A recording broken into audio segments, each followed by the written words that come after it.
Hello दोस्तों, एक बार फिर एक नए वीडियो में आपका स्वागत है दोस्तों। अगर आप भी 11वीं यानी 11th और 12th में एडमिशन कराने जा रहे हैं दोस्तों, तो ये वीडियो आप मिस नहीं कीजिएगा, क्योंकि ये वीडियो मैं आप ही लोगों के लिए बना रहा हूँ।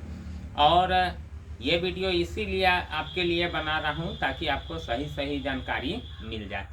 तो दोस्तों, सबसे पहली बात है कि आप सभी लोग मैट्रिक का जो परीक्षा होता है वो पास कर गए हैं। सभी लोगों का परिणाम आ गया है, और जो लोग सफल हुए हैं या जो लोग असफल हुए हैं, उन सभी लोगों को सबसे पहले मेरे तरफ से धन्यवाद है, थैंक यू है।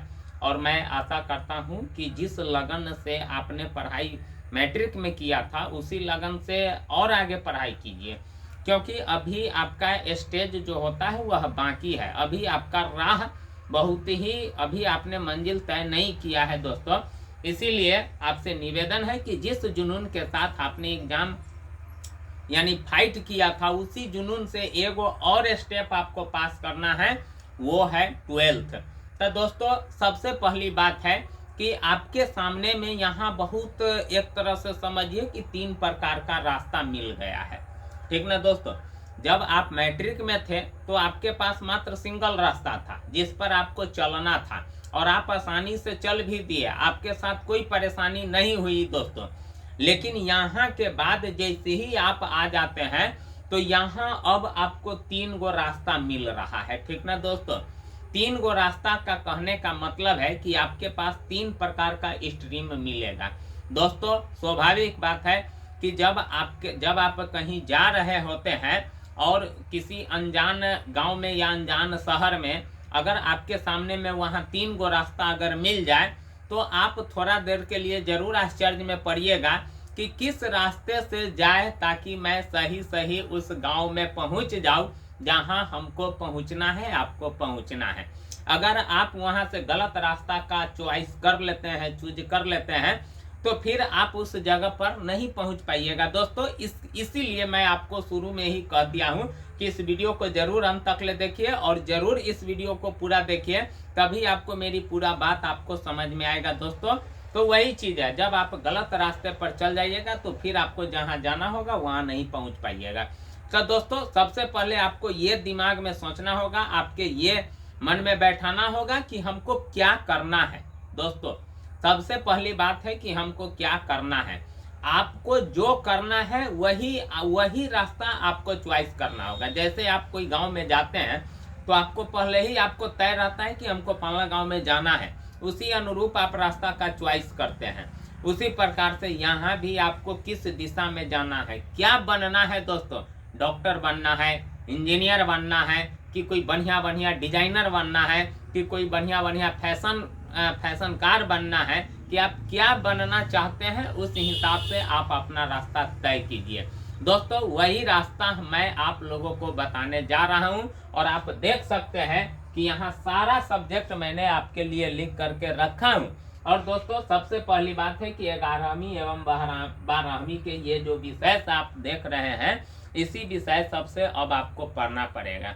सबसे पहली बात है कि देखिए, सब्जेक्ट सब है, सब्जेक्ट है आर्ट्स है। उसके बाद यहाँ जो आप देख रहे हैं ये कॉमर्स है यानी वाणिज्य है, और उसके बाद यहाँ जो आप देख रहे हैं ये साइंस है, और उसके बाद ये कॉमर्स है, और उसके बाद ये कला है दोस्तों। इस प्रकार से 3 गो सब्जेक्ट यानी 3 ग्रुप आपके सामने में रखा हुआ है। सबसे ज्यादा सब्जेक्ट है तो वह आर्ट्स सब्जेक्ट में है, और उसके बाद कॉमर्स में है, और उसके बाद साइंस में है दोस्तों। अगर देखिए इसमें सब्जेक्ट कौन कौन है, इतिहास है, भूगोल है, राजनीतिक विज्ञान है, अर्थशास्त्र है, मनोविज्ञान है, गृह शारीरिक शिक्षा, आप देख सकते हैं फैशन स्टडीज है, फाइन आर्ट्स है, म्यूजिक है। आप जो सीखना चाहते हैं, जो बनना चाहते हैं, आपका स्वागत रहेगा इस सब्जेक्ट सब में। आप आगे चल करके बहुत अच्छे तरीकों से पढ़ सकते हैं। उसके बाद दोस्तों, यहाँ जो आप देख रहे हैं ये कॉमर्स सब्जेक्ट है। इसमें देखिए बिजनेस स्टडी है, सांख्यिकी है, गणित और सूचना है, विज्ञान अभ्यास है। ये सारे सब्जेक्ट आपको कॉमर्स में पढ़ना पड़ेगा। और उसके बाद यहाँ मैं बता देता हूँ, यहाँ आप देखिए कि साइंस में है भौतिक विज्ञान है, रसायन विज्ञान है, गणित है, जीव विज्ञान है। इसमें से आपको कोई एक राह चुनना पड़ेगा, इस तीनों में से आपको कोई एक स्ट्रीम चॉइस करना पड़ेगा। या तो आप आर्ट्स से पढ़िए या कॉमर्स से पढ़िए, साइंस से पढ़िए। आर्ट से अगर आप पढ़ते हैं तो इन सब्जेक्ट को आपको रखना पड़ेगा। कॉमर्स से पढ़ते हैं तो ये जो सब्जेक्ट आप देख रहे हैं ये सब्जेक्ट सब आपको रखना होगा, और उसके बाद ये जो साइंस आप देख रहे हैं ये सब्जेक्ट आपको रखना पड़ेगा। तो सबसे पहली बात है कि अगर आप डॉक्टर इंजीनियर बनना चाहते हैं तो आपको साइंस से पढ़ना होगा, ठीक है।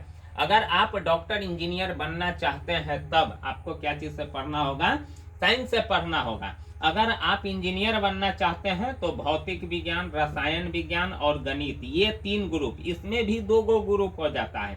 एगो ग्रुप गणित लेकर के होता है और दूसरा ग्रुप जीव विज्ञान लेकर के होता है। भौतिक विज्ञान और रसायन विज्ञान तो आपको रखना ही पड़ेगा।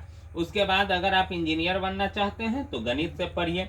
अगर आप डॉक्टर बनना चाहते हैं तो ये 3 गो सब्जेक्ट के साथ साथ गणित हट जाएगा, आपका जीव विज्ञान आ जाएगा, ठीक ना दोस्तों।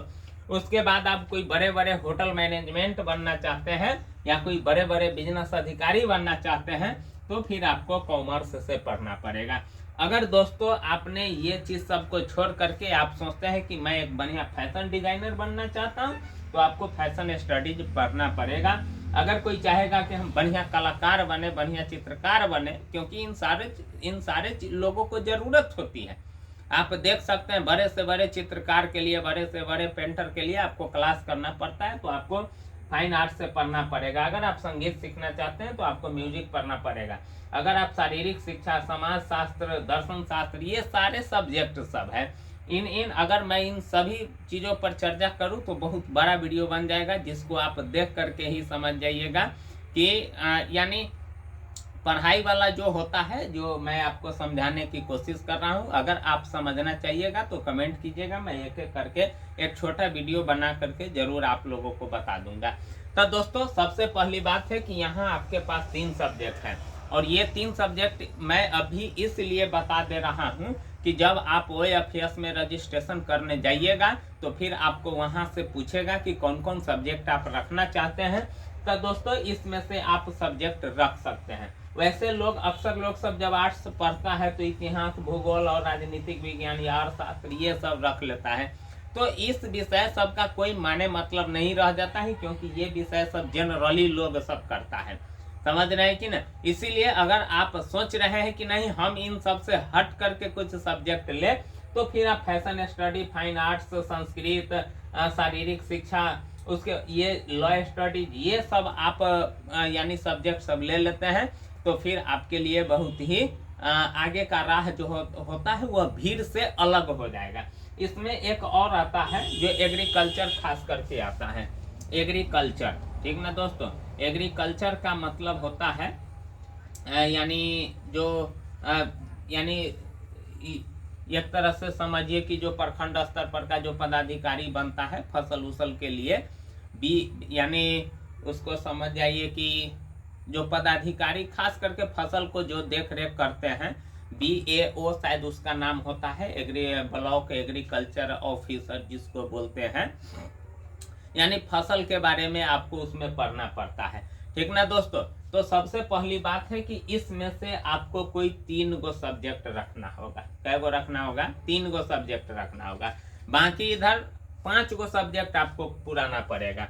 तो 3 गो सब्जेक्ट इसमें से रखना पड़ेगा, और एगो आपका हिंदी रखना पड़ेगा, और उसके बाद दूसरा आपको अंग्रेजी रखना पड़ेगा, जो 100 नंबर का एग्जाम होगा। 100 नंबर का एग्जाम ये भी होगा, 100 नंबर का एग्जाम ये भी होगा। तो 2 गो सब्जेक्ट आप किसी भी स्ट्रीम से पढ़िएगा तो ये 2 गो सब्जेक्ट आपको रखना ही पड़ेगा। बाकी जिस स्ट्रीम से पढ़ना चाहते हैं उस स्ट्रीम से कोई 3 गो सब्जेक्ट लीजिए, और फिर 3 और 2 गो यहाँ रहेगा, उसके बाद आपका टोटल 5 गो हो जाएगा। अगर आप ऐच्छिक रखना चाहते हैं तो आप ऐच्छिक में किसी भी सब्जेक्ट से रख सकते हैं। ढेर सारा सब्जेक्ट का नाम यहाँ लिखा हुआ है, आप इसमें से कोई भी च्वाइस कर लीजिएगा, ठीक ना दोस्तों। तो सबसे पहले आपको ये समझना बहुत जरूरी होगा, और OFS में रजिस्ट्रेशन पहले कराइए। फिर उसके बाद सरकार आपको स्कूल आवंटन करेगा, आपसे 20 गो स्कूल का नाम पूछा जाएगा कि आप किस किस स्कूल में एडमिशन कराना चाहते हैं। जिस स्कूल में आप एडमिशन कराना चाहते हैं उस स्कूल सबका नाम दीजिए।